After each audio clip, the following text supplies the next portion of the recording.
On the warm evening of August 27, 2017, the quiet town of Riverview, Oregon, unknowingly stood on the edge of the tragedy that would haunt its residents for years to come. At precisely 7:02 in the evening, 29-year-old Hannah Miles stepped out of the small downtown coffee shop where she worked, slinging her worn backpack over one shoulder. She told her co-worker she would be home in about 10 minutes. It was a familiar walk she had made hundreds of times before. Nothing seemed unusual. Nothing seemed wrong. But that night, Hannah never walked through her front door. Her mother, Linda Miles, began to worry almost immediately. Hannah was responsible, punctual, and never ignored her mother's calls. By 8:30, Linda felt an ache in her chest she could not explain, a feeling she later described as the moment I knew something terrible had happened. At 10 o'clock, shaking and nearly in tears, she called the police. Officers arrived within minutes. They searched the short route between the cafe and the Miles home, shining flashlights along sidewalks, under hedges, behind fences. Nothing. Every bush was still, every streetlight hummed quietly, and not a single item belonging to Hannah lay anywhere on the ground. It was as if she had been plucked out of existence. The next morning, Riverview awoke to news that a woman had vanished. Volunteers, neighbors, and strangers began combing the area. Yet the security footage provided the most unsettling clues. At 7:05, a camera outside a hardware store captured Hannah crossing the street, looking calm and unhurried. At 7:07, another camera showed her walking down Alderwood Lane, her steps steady and confident. Between 7:07 and 7:12 she disappeared. Hannah's older brother, Michael, who lived in another state, flew home the very next day. He joined search teams, shouting her name into the forest until his voice broke. He told reporters through tears, "Hannah doesn't run away. If she was out here, she would answer us. Something happened to her. Someone took her." 3 days later, a jogger found Hannah's backpack resting neatly beside Riverside Trail, in the opposite direction from where she should have been walking. Inside the bag were her wallet, her keys, her notebook filled with tidy lists, and a half-empty bottle of water. But her phone was missing. It felt staged. Deliberate. Wrong. Phone records revealed something even more disturbing. The last signal from Hannah's phone pinged at 7:12 near the river, nearly a mile and a half away. She could not have reached that spot on foot. Someone must have driven her there. Police interviewed Hannah's ex-boyfriend, who had a solid alibi. They questioned a cafe regular who sometimes made her uncomfortable, but his GPS placed him far from Riverview that night. They talked to neighbors, co-workers, and former acquaintances.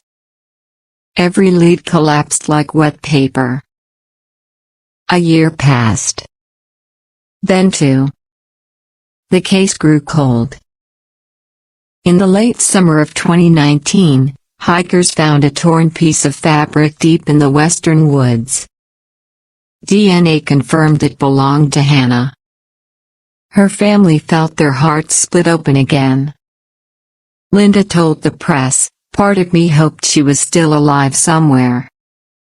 But this felt like someone was telling us she was gone." Yet even this discovery led nowhere. Then, unexpectedly, in the final days of 2022, everything changed. Riverview police received an anonymous envelope containing a single object, a small memory card from a dashboard camera. No fingerprints. No return address. No note. The card held only one video, recorded on the night Hannah vanished. The footage shook investigators. At 7:09 that evening, a dark SUV stood parked on Alderwood Lane with its hazard lights blinking. A witness had mentioned such a vehicle years earlier, but police had never been able to confirm it. Now, they had proof.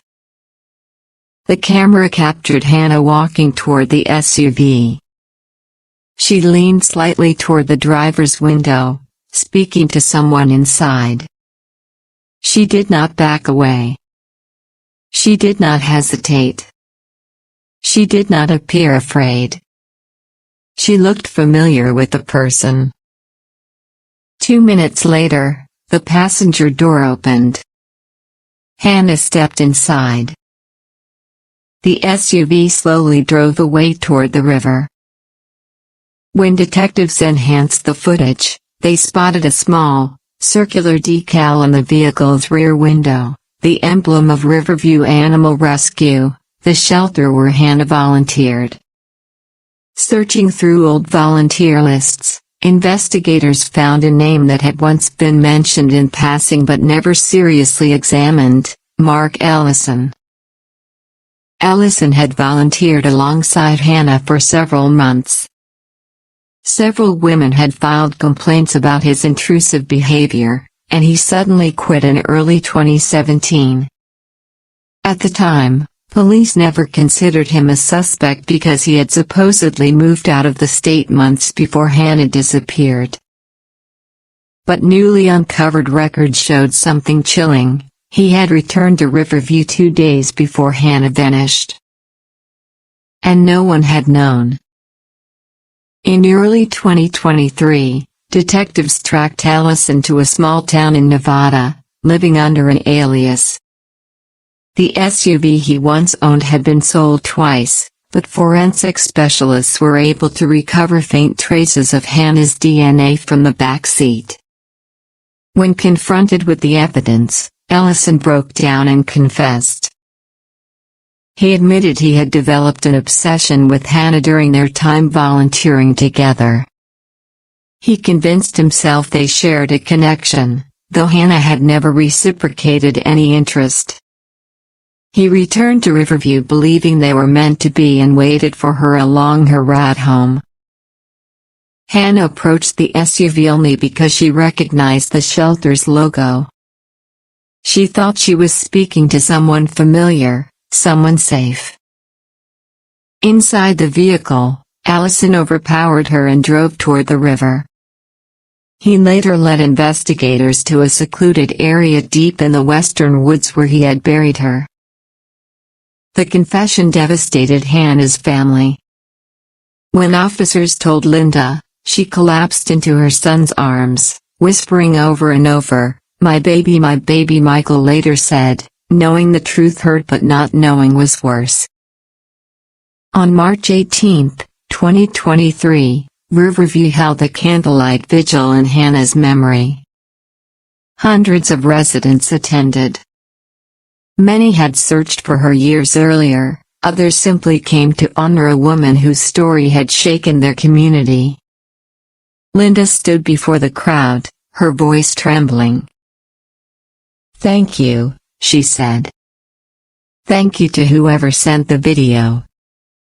Thank you to everyone who searched for her. And thank you to the detectives who never gave up. We finally have answers.